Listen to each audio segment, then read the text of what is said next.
Eyes Wide Shut wasn't just a movie, it was a warning. This is all very real. When Stanley Kubrick made this film, he was trying to let us know that there are these elite groups that systematically abuse people. And for a long time, people would gaslight you and try to make you feel like you were insane for believing this was happening. But now we know better.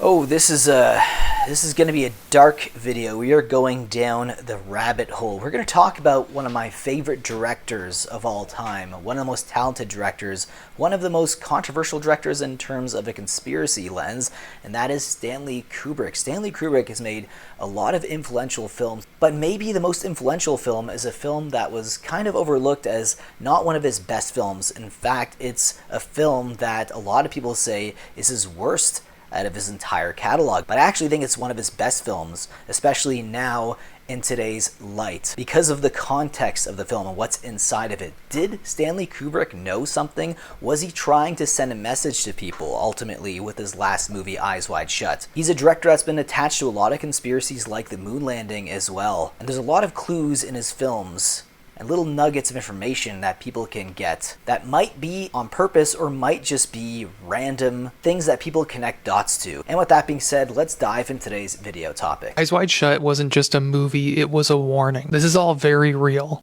When Stanley Kubrick made this film, he was trying to let us know that there are these elite groups that systematically abuse people. And for a long time, people would gaslight you and try to make you feel like you were insane for believing this was happening.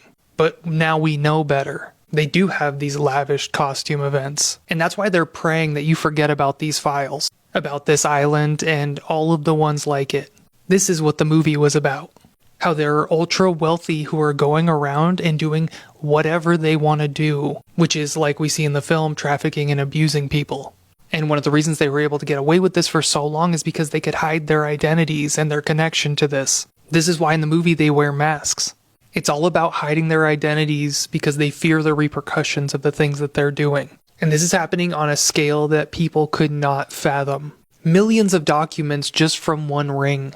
It's in politics, in the entertainment industry, from musicians to Hollywood to the fashion industry. This is happening in almost all industries.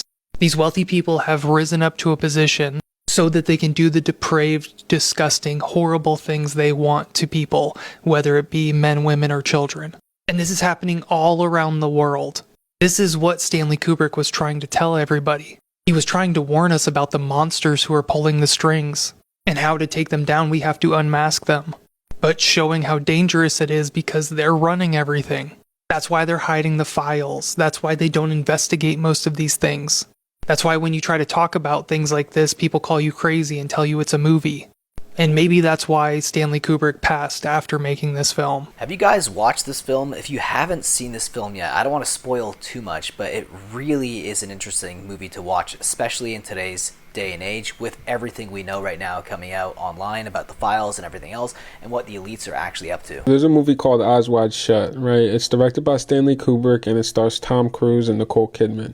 Now, Stanley Kubrick, this was his last film. He passed away 6 days after the initial executive screening with Warner Brothers. There's a lot of controversy revolving his death, and I believe for a good reason. Now, I can't recommend this movie. It's pretty horrible. Please don't watch it. But I definitely think it exposes the elites, and I'm going to break it down for you. So the first half of the movie is about Tom Cruise's character. He plays a doctor, and he's married to Nicole Kidman's character, right? And basically, she starts having dreams of infidelity, some random guy sleeping with her that's not Tom. She tells him. He gets jealous. He starts going out and about, trying to end up in different scenarios with different women. Like, it's kind of stupid if you ask me. But regardless, he ends up at this bar, and he runs into a friend of his who plays a piano. And basically, they start chatting, and he tells him about one of his gigs that's coming up. Check this out. No, it may sound ridiculous, but it's in a different place every time, and I only get it about an hour or so before. Different place every time. So far. What's the big mystery? Hey, man, I just played the piano. Nick, I'm sorry. Is there something I'm missing here? I play blindfolded.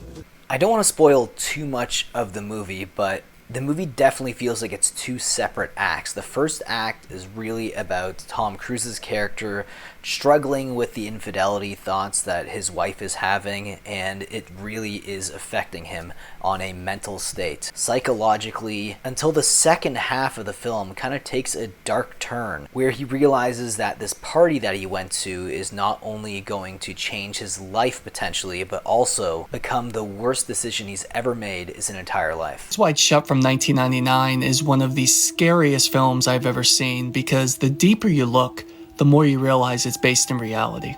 For example, longtime New York City journalist Larry Salona was a consultant on this film.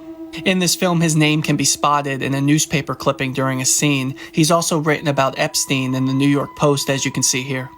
Also, the mansion shown in this film is the very same mansion the Rothschild family previously owned. Their family would throw parties that looked awfully similar to the one shown in this film. This story follows Dr. Bill Harford and his wife Alice, who live in New York City with their daughter. Him and his wife were invited to a Christmas party full of rich, influential people in the city. While there, he runs into an old college buddy, Nick Nightingale, who is playing piano at the party. They catch up and he talks to Bill about the jazz bar he will be playing in the city later that night. During the party, they start flirting with other people. Once they get home, an argument starts, which leaves Bill feeling insecure about what his wife tells him. Later that night, while roaming the city looking for a good time, he ends up meeting his friend Nick at that jazz bar. Nick goes on to tell Bill this story about these strange parties where he's been hired to play piano blindfolded. Bill then weasels his way in, asking Nick for the password so he can get into one of these parties. He later realizes that was the worst mistake he's ever made, which he almost pays with his life. There is so much more I could say about this film. I've probably watched it around 10 times so far and will continue to do so. There is always a new layer to pull back. Kubrick was a genius and would often lay hidden messages within his films. I always spot something new when watching this. Highly recommend this one to those who haven't seen it. Check it out. Yeah, Stanley Kubrick's films are probably the best movies that you can watch multiple times because there's always different layers, like an onion. You can peel back every layer and find something new that you didn't see before. That's why there's tons of people dissecting a lot of his films, not just Eyes Wide Shut. Also, The Shining is another film that has a lot of apparent hidden messages, but again, this is kind of seeing it through the lens of a conspiracy, right?